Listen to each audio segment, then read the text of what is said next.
مزید ویڈیو کو دیکھنے کے لیے ہمارا چینل سبسکرائب کریں۔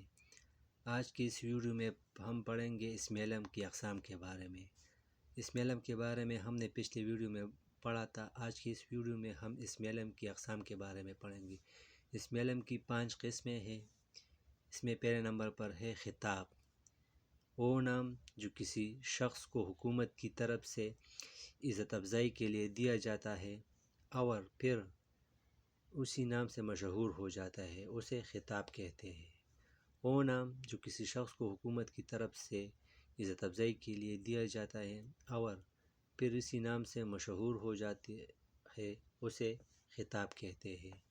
مثلا شمس العلماء، یہ محمد حسین آزاد کا خطاب ہے جو حکومت کی طرف سے ملا ہے۔ سر، یہ علامہ محمد اقبال کا خطاب ہے جو اسے حکومت کی طرف سے دیا گیا ہے۔ اس طرح نشان حیدر۔ آج کل خطاب کی بجائے اعزاز کا لفظ بولا جاتا ہے۔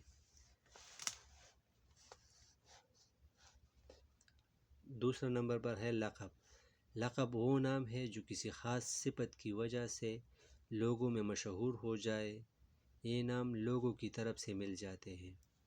لقب وہ نام ہے جو کسی خاص صفت کی وجہ سے لوگوں میں مشہور ہو جائے۔ یہ نام لوگوں کی طرف سے مل جاتے ہیں۔ مثلا کلیم اللہ حضرت موسیٰ علیہ السلام کی لقب ہے۔ قائد اعظم، یہ بھی لقب ہے محمد علی جناح کا۔ اسی طرح مہاتما لقب ہے گاندھی جی کا وغیرہ۔ تیسرے نمبر پر ہے عرف۔ عرف وہ مختصر نام ہے جو محبت یا حقارت کی وجہ سے اپنوں اور پرایوں میں مشہور ہو جائے۔ عرف وہ مختصر نام ہے جو محبت یا حقارت کی وجہ سے اپنوں اور پرایوں میں مشہور ہو جائے۔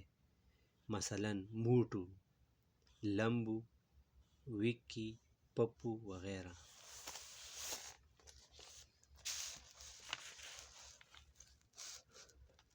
4 نمبر پر ہے کنیت۔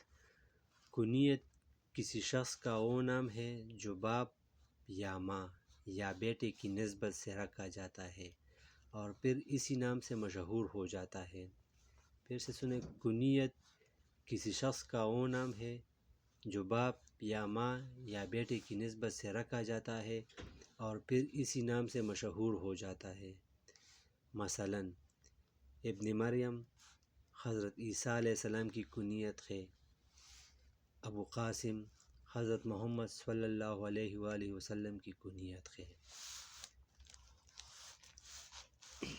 5 نمبر تخلص۔ تخلص وہ مختصر نام ہے جو شاعر اپنے اشعار میں اصلی نام کی بجائے استعمال کرتے ہیں اور پھر اسی نام سے مشہور ہو جاتا ہے۔ تخلص وہ مختصر نام ہے جو شاعر اپنے اشعار میں اصلی نام کی بجائے استعمال کرتے ہیں اور پھر اسی نام سے مشہور ہو جاتا ہے۔ مثلا مرزا اسد اللہ خان غالب، اس نام میں غالب تخلص ہے۔ دوسرا مثال ہے محمد حسین آزاد، اس میں آزاد تخلص ہے۔